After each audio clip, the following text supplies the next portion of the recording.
امام احمد بن حنبل رحم اللہ کا انتقال ہو رہا تھا، بیٹے ساتھ ہی بیٹھے ہوئے تھے، تو ایک دم شدید بیماری کی حالت میں غشی آئی، بے ہوش ہو گئے۔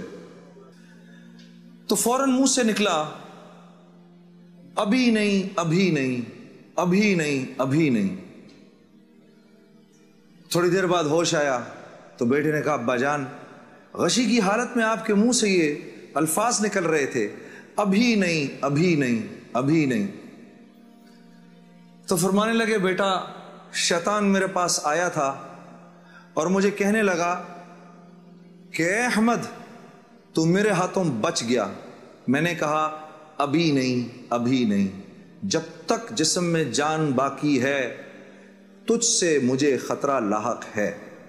ہاں میرے عزیز دوستو، یہ مزاج ہوا کرتا تھا ہمارے بڑوں کا، ساری زندگی دین کی خدمت کرتے تھے، ساری عمر قربانی میں گزاری، لیکن اپنے عمل پر ایسی بے اطمینانی ہوتی تھی۔